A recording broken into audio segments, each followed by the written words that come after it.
दुनिया में हमारा कोई बड़ा दुश्मन नहीं है। सच्चे अर्थ में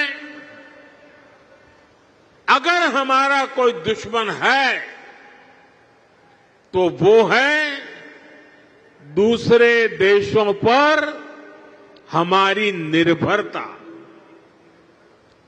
यही हमारा सबसे बड़ा दुश्मन है और हमें मिलकर भारत के इस दुश्मन को निर्भरता वाले दुश्मन को हराना ही होगा। हमें ये बात हमेशा दोहरानी है, जितनी ज्यादा विदेशी निर्भरता उतनी ज्यादा देश की विफलता। विश्व में शांति, स्थिरता और समृद्धि के लिए दुनिया की सबसे बड़ी आबादी वाले देश को आत्मनिर्भर बनना ही होगा। हम दूसरों पर आश्रित रहेंगे तो हमारा आत्मसम्मान भी चोटिल होगा। 140 करोड़ देशवासियों के भविष्य को हम दूसरों पर नहीं छोड़ सकते। देश के विकास के संकल्प को हम दूसरों की निर्भरता पर नहीं छोड़ सकते। हम भावी पीढ़ी के भविष्य को दांव पर नहीं लगा सकते। और इसलिए भाइयों बहनों, આપણે ત્યાં ગુજરાતીમાં કે ભાઈ 100 દુઃખોની એક દવા।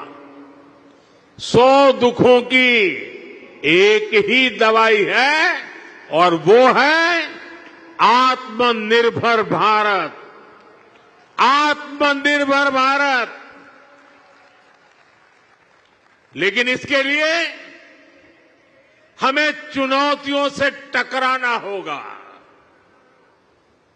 हमें दूसरे देशों पर अपनी निर्भरता लगातार कम करते जाना होगा और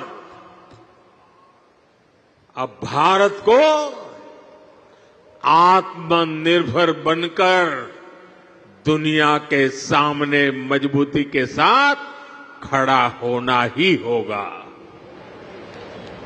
भाइयों और बहनों, भारत में सामर्थ्य की कोई कमी नहीं है, लेकिन आजादी के बाद कांग्रेस ने भारत के हर सामर्थ्य को नजरअंदाज किया। इसलिए आजादी के 6-7 दशकों बाद भी भारत वो सफलता हासिल नहीं कर पाया जिसके हम हकदार थे। इसके 2 बड़े कारण रहे।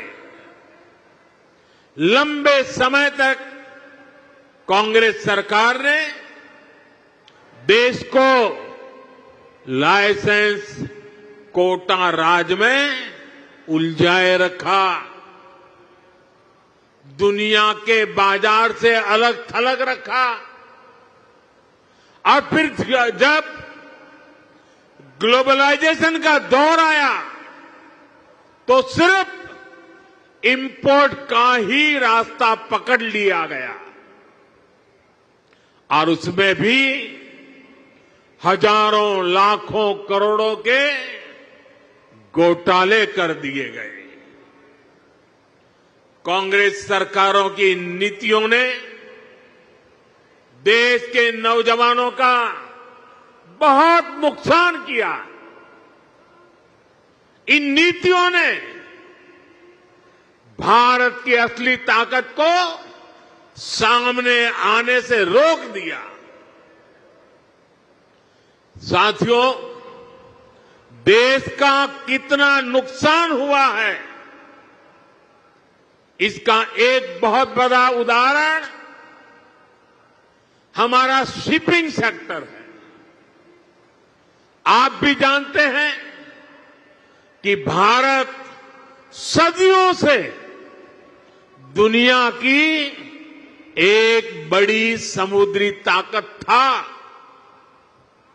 हम दुनिया में शिप बिल्डिंग के सबसे बड़े सेंटर हुआ करते थे। भारत के तटीय राज्यों में बने जहाज देश और दुनिया के व्यापार कारोबार को गति देते थे।